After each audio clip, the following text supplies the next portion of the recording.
welcome back. I've got Jonathan and Tim are joining us as well. Thank you for joining us in this episode. We're getting quite far through. We're on 2,700 points out of 4,200 that we need to win. And I'm back in Africa. I've got multiple contacts in Africa, so I'll take you through all those. And I'm at war with a lot of countries there now. And stretched a bit thin, but now I'm flying in the reinforcements and changing my front to really focus a bit more on it. Let's check out Mongolia. So you got your special forces in there, Jonathan, and you're adding a couple more to your big stacks. You'll have 10 altogether. Have you taken out many? I don't know, many of the stuff he's making, not necessarily troops, but tanks as well. Spawn kills. Yeah, a couple of helicopters now and one or two motorized units. But most importantly, I'm just going to maneuver my units to Olgi, and then I'll just be able to walk in my troops with no opposition. Oh, yeah, okay, very nice. Yeah. And you're not far away. Not far off, no. It does look, if you zoom out all the way in Mongolia, it does look like he's kind of had it. He's cut in half, cut his tail off. Walk us through this central bit. Oh, okay. So we were kind of just pushing forward through in 3 lanes. It's a bit messy, but taken Mazari, Sharif, Kunduz, and Peshawar, and now I've consolidated my units into a couple of powerful stacks. Leading the front, I'm going to have my infantry officer and my airborne officer, who I'm now just able to upgrade, and a bunch of troops and a couple of mobile anti-air. They should deliver a lot of damage, but sitting right behind them, I'm going to have a stack of like 6 or 7 rocket launchers, a radar, and a couple of SAM launchers. And they're just going to move through and take on whatever comes their way. Cool. And then I can like break off troops from the front stack to sit in the cities, and moving forward, I'm just trying to build the odd airport so I can support with strikes and fly in additional troops. Very nice. Where are you building the airport? I'm building one in Kunduz right now. Oh yeah, the one in Kabul was destroyed. Kunduz, yeah. I'm a little bit undecided on where to go next. I think I'm definitely going to push forward through to Mongolia's home cities, but don't really know what we're doing with Pakistan and India. Your airbase in Kunduz will be operational very soon, won't it? Because it's 35% complete. Only needs to be 40% to be operational, so that'll be good. Yeah. I'll just go through what I'm doing in Africa, because there's quite a few contacts and things going on. Then we'll go back to the Middle East. I'm just sending I thought I'd send my tanks back to Africa that were attacking the front line in Mongolia, kind of because I need them, and also I thought you probably don't need the tanks anymore because I've dropped all my troops on cities, and I'm just waiting for the cities to become, well, to go up to the 34% mark that I wait for until the troops can move on, because you kind of hold the cities with a troop to stop them going rogue. When they go rogue, basically a troop pops up from the rogue nation and attacks you, and that's no good. And if you've got no troops there, they'll take the city. And I thought, well, I can't drop any more troops with, got no more troops to go along with a tank stack, so I may as well send them back. You boys have Mongolia sewn up, and I need all the help I can get really in Africa. And if we have a look, just in this top corner, I think I take the record now for the lowest energy troop in the game, and it's at 0.4. Have any of you had any lower? Not in this game. I'm sending him back to Warsaw, taking him out and round, and what's that attack? Okay, my planes are literally just attacking in 14 seconds, so we'll just see that. We can't see this troop, it's just a question mark, but we're there in about 5 seconds. Whereabouts? West Africa. Yeah. There we go. I've struck him, and my strikes. He's just going to keep coming back. I think it's just a single strike fighter actually, but should take him out. And I'm moving my theatre defence, interestingly, over to Cairo, because I thought if there's anything on the Philippines' mind, he's going to gold rush a load of missiles and come back and try and take out a big stack that's there. So it would be nice to have some theatre defence. I've got a rocket launcher joining to make 4 rocket launchers, a mechanised, a mobile SAM, and 2 main battle tanks. So that'll be a pretty nasty unit to come across. And I've got a stack of boats down there as well, 2 destroyers and 3 frigates that I'm gently moving up as I get more and more confidence. I think he can move up a little bit further into the mouth of the Suez Canal. So hopefully I've got that sewn up, and I'm very tempted to move the big stack down the east coast of Africa, down to Ethiopia and Hargeisa. But then Cairo's so good. Kind of thinking, should I build level 2 bunkers? But yeah, go on then. I'll do that. And I've just done that live and direct while we're playing the game and speaking to you. We'll upload it about half an hour after we've played it.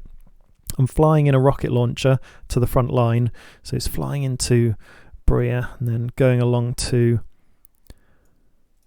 Barbarati, joining 3 troops, and I've got my strikes. They're chipping away at these 2 units. So there's Cameroon has sent a combat recon and an armoured fighting vehicle at me, and I'm just chipping away with strike fighters. They were full health, and I think I'm about 3 trips in now, 3 fights in, and he's nearly destroyed the combat recon. Interestingly, the combat recon is fully upgraded. It's got 3 stars, but it's only got 7 attack on troops, 4 on tanks, so they're still pretty rubbish. But I don't know if you remember a few turns back, there were multiple radar contacts all over Cameroon when Jonathan had his radar near there. And so I'm going to fly in my rocket launcher into Bria, then it's going to move over to Berberati, and hopefully the rocket launcher will just pap away, and it would have been able to take out those units. They just look to be sitting there for some reason. So that's going to help defend my front there.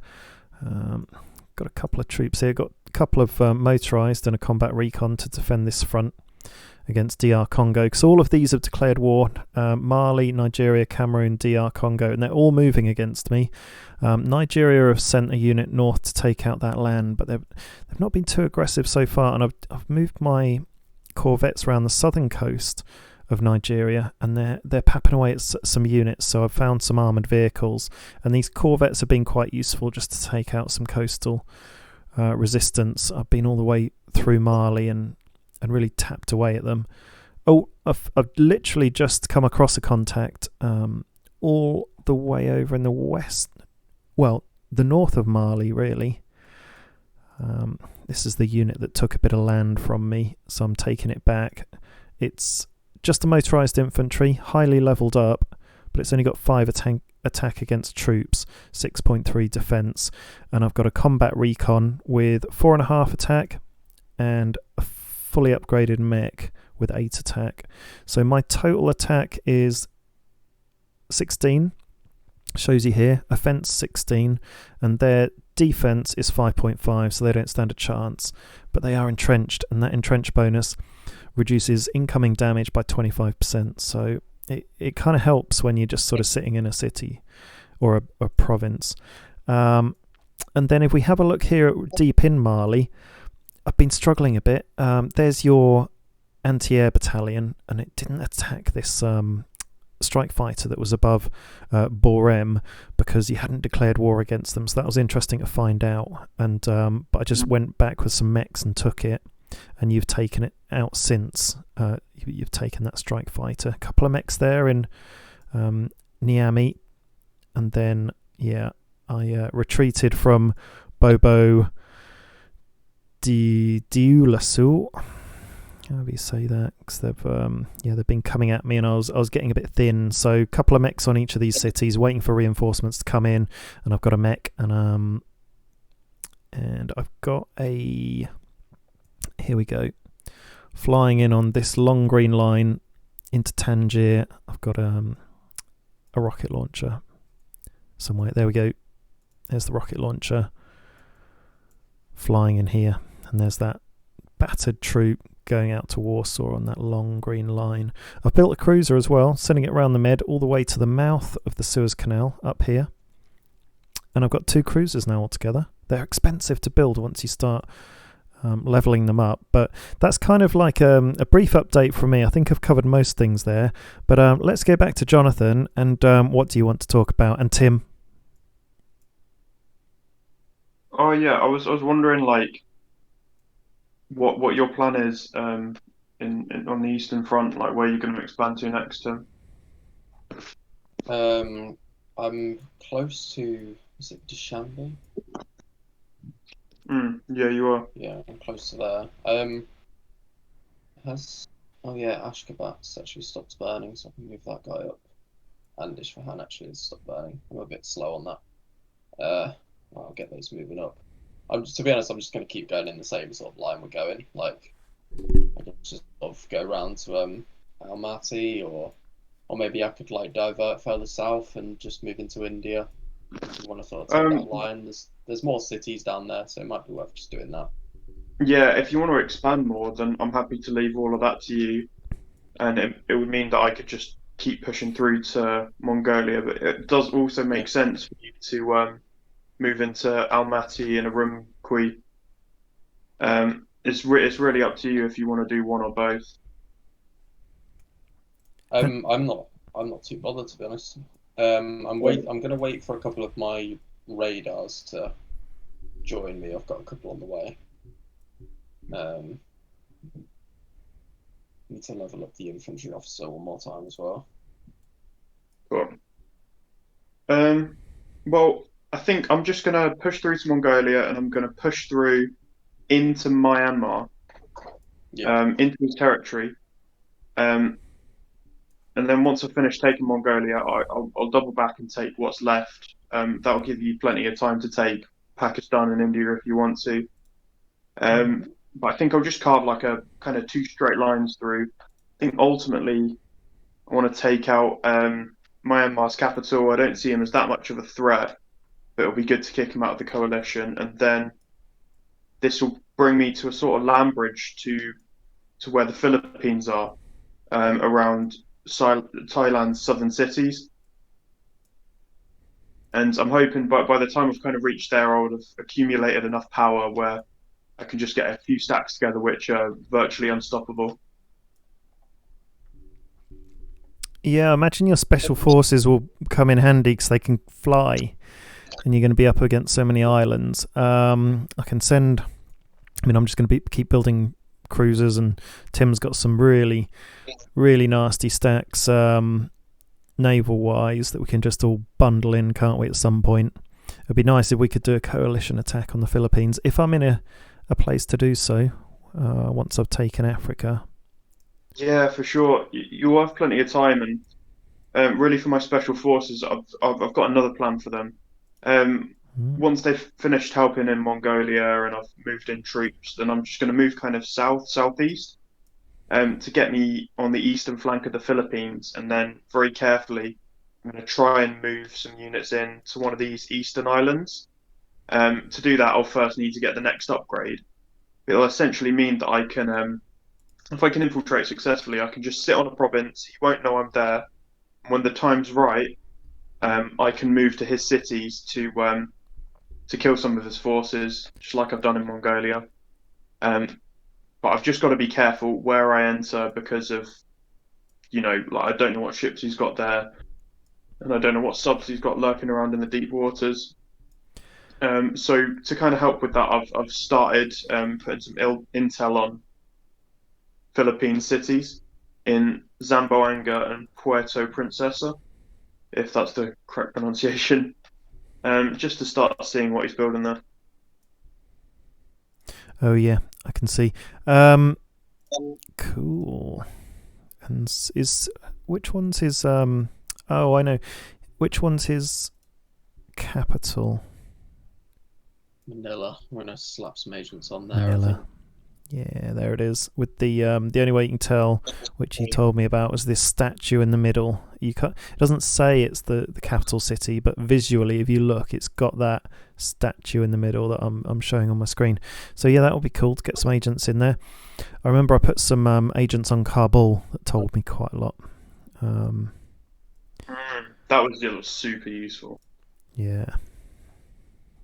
But and we worked out Mongolia were building a lot of attack helicopters, which you've taken out the odd few, but they're struggling. They're not building so much now. I haven't seen any movement from him at all, so he might have just left the game. He might have given up. It must have been pretty gutting what happened. Take the agents off him.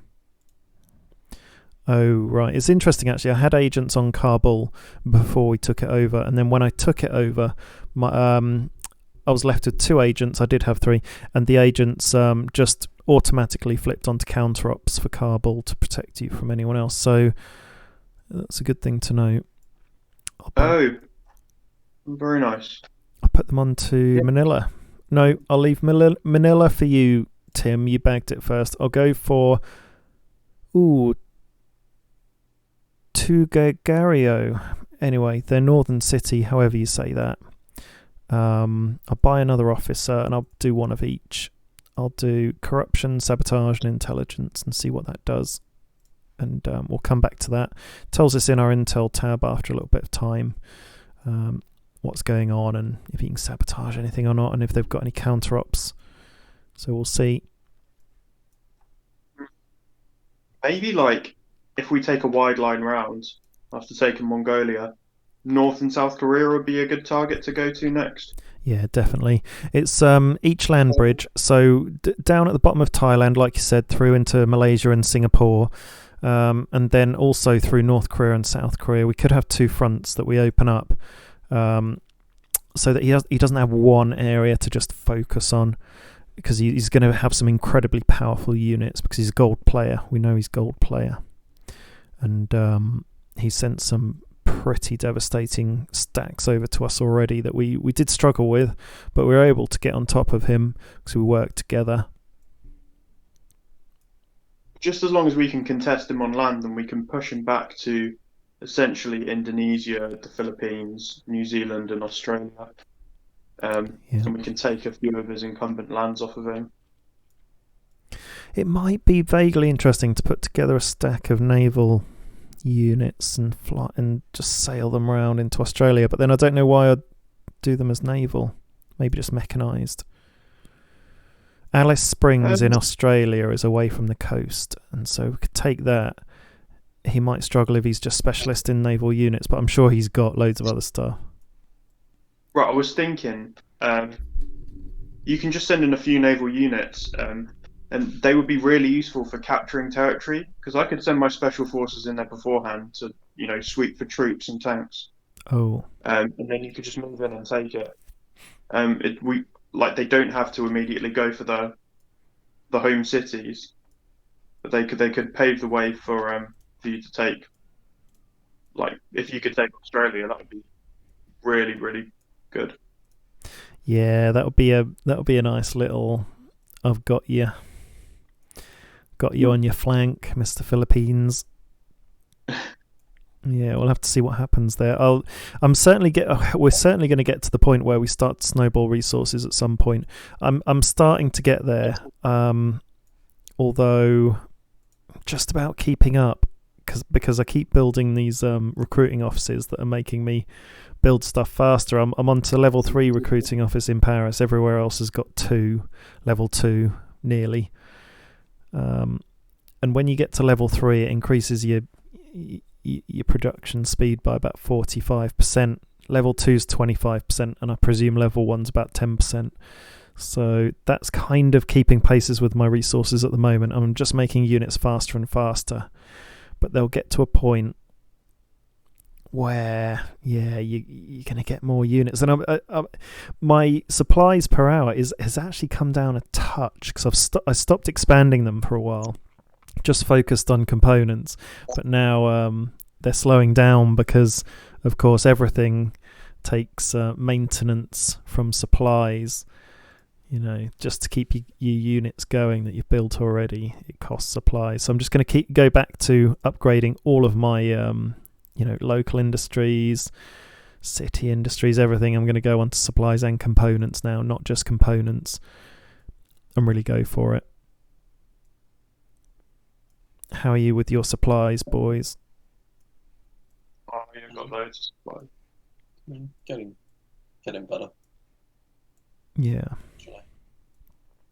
Well, we're back to taking more land. We stalled a bit when I stopped in Africa to focus on our Mongolian front, and then Mongolia's really going now. So we're tentatively going in there at first, and he had some big stacks, but now it's bulldozing, and I just want to get that momentum back in Africa, where I'm bulldozing as well, and we'll be taking huge territory again, and I'm really going for it. Let's see what's happening in Brazil. So they still haven't taken all of South America. I really thought they would have by now. But yeah, maybe they were playing another country, or they've got some allies, or they're just finding it a bit tough and they're going little by little.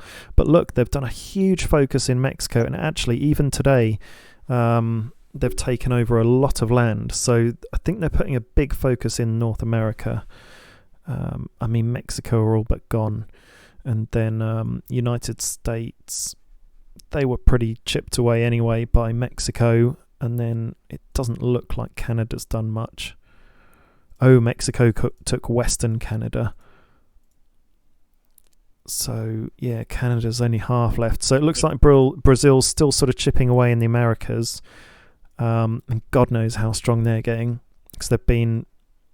Well, they haven't had to go against the big coalition like us or the other coalition, and so maybe but then they have gone against some big countries. So we'll see how Brazil come on in later in the game. Maybe when they start to realise that they need to crack on and take a lot more land to win, or they could join this other coalition as they start to weaken.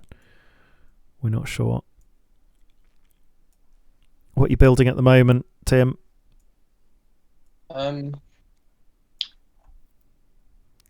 Nothing in the way of units really at the moment. Just one cruiser and one naval patrol. Still rebuilding those.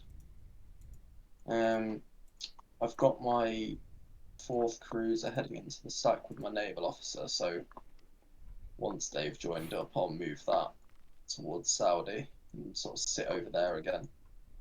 Try and guard that gauntlet. Okay. I can see a big stack. We've got it on screen. So you've got 3 cruisers, about to be 4, with a naval officer. Would anything stand a chance against it? To be honest, not really. He'd have to match, because the thing is his ships are high level, so if he matched it, he'd win, but I don't think he will come along with similar or the same. But I'll have the subs going along with them as well for sort of some big damage as well, so I think it'll be fine. Wow. Guard that point again. So instead of having a sub, a cruiser, a frigate and a destroyer in one stack to cover the bases, you're just going to have big stacks of each unit to really wipe out the enemy. It'll be interesting to see what the Philippines do against that. Surely they'll have something to protect themselves from that. I do worry about what they've got swimming around in their waters. Do you think they're paranoid about getting attacked by us after them attacking us? I think it'll be a day or two before he starts sending ships back up our way. Because the thing is, he's got a big naval base in every city. So if he's got the components, then he can just build several at once and replenish his forces quite quickly. But yeah. So it just depends on his production levels, really. Well, now we've put some ops on his cities. We'll be able to see what he's building, and that's going to be really fascinating and possibly quite terrifying as well. So that's going to be really interesting. We'll see that in the next episode. And then once we get into him, I mean, a gold player with leveled up everything, and he's lost a couple of fights already that he's just sort of sent tentatively our way. I feel as though there's something bigger coming, like he's going to want to make us pay. Yeah, I'm wondering if he will come up the same path again, or he'll just like go all the way around Africa, try a different strategy. So I'm gonna leave our west coast still fairly well defended, just in case of that. Yeah. So talking about the west coast, I've got a city called Fez. It's just inside the Med, on the western side of the Med. It's a petrol city. That might be our next Cairo, because it's set back a bit. Malaga's a bit close to the coast, but then Malaga's a bit close. Fez is like a good range where he won't be able to necessarily target you with all his ships unless he goes right up to the edge of the coastline. Because it's the destroyers and the frigates we want to avoid as well, isn't it? Yeah. Whereas if he moves along with our fire controls on, so his cruiser just automatically locks on to anything that goes by. So if you end up in a sort of head-to-head fight with his cruisers again, similar to Cairo, he won't be doing much damage. And you might get a few good shots in before he realises what's going on. Yeah, and if I can do another big stack like I did on the other side, maybe it's worth doing that in Fez and digging them in with a couple of bunkers. Might be able to take a little bit of damage onto him. Or he might just go around our coast blasting all of our cities and our infrastructure. I guess that's where you're a bit more vulnerable on that west coast. I'm going to keep plenty of subs back here, protecting the channel, just making sure he can't get to our capitals. Yeah. I think if it was like sort of do or die sort of situation, like I think we would be able to fight him off, just throwing everything at him. Yeah, you've still got your planes, 2 stacks of one big stack of subs, one big stack of planes you could put together. I've got a stack along that sort of area, but I'm taking it down the west coast. So I've got a cruiser, a destroyer, and 3 frigates. I'm just taking it down the west coast of Africa to help out with the war effort. And so far just 2 corvettes have been amazing. So just having a cruiser with that increased range is going to be really valuable, because there was an infantry on here, Conakry, I think that I couldn't quite reach with the corvettes. So cruisers definitely have their value for chipping inland a bit. Yeah, definitely. Okay, well I think I've got a load of frigates, and they're not really going to do well in naval battles, but I just want to position them strategically, so like if he brings in an aircraft carrier and tries to fly some planes over, then they'll get shot down. Where do you think is the best places to put them?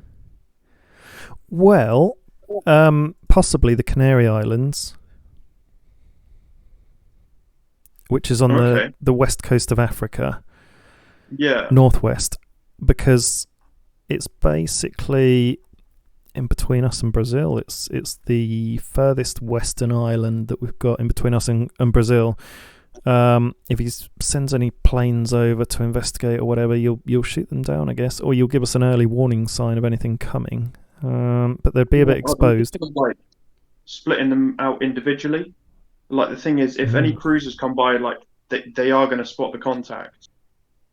Like, if there was just a bunch of random naval contacts, it might make him think twice before attacking.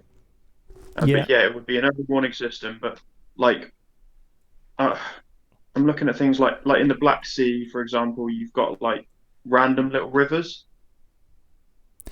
There's some all the way out in like Vietnam and Thailand, which you can sit in if you can get to there, and that's really important to like get some frigates down there to lock off that channel. I could attack his capital if I was to get some ships down there, and then if anyone tries to fly planes over, then then they'll always get shot down unless they can get a ship in there to kill what's sitting there. Yeah, you could put a ship in there north of Turkey, and have one somewhere, I don't know, like near the top right thigh of Italy, where that would kind of protect us in terms of sitting there quite centrally in Europe. It's kind of hard to know, and like, I mean, you've got to consider, like, is he really going to be able to fly planes over, like, Venice, for example, if I was to sit it there? But they're all, like, good contingencies. I guess that's where we want to be looking off these key entrances, to the west of the Med, through the Suez Canal, and that edge of Africa where, just near on the edge of Saudi Arabia and in between that and Africa, where you've got your radars. Those are the key sort of areas. And then Oman, that's another one, less strategic, where you've got Muscat. That's on the, what are we looking at? Sort of the far eastern side of Saudi Arabia, southern Iran, nearer India, sort of that bit where there's a little bit you can sort of chip in to get to Kuwait. And like, if he's got some ships there, then he, like, behind this little lip, then he'd have to go out of his way to actually kill it with his ships. If I was to put it out at cruiser range, but it would still be awkward enough that he couldn't fly his planes over. It's a bit of a dead end going in there. It's a bit dangerous. But ultimately, once we've taken Africa, I guess Madagascar, the southern tip of Africa, and then you just overexpose the west of Africa. And then you've got the UK and the entrance down in between the UK and Norway. And so there's lots of key strategic areas, but there's a handful at the moment.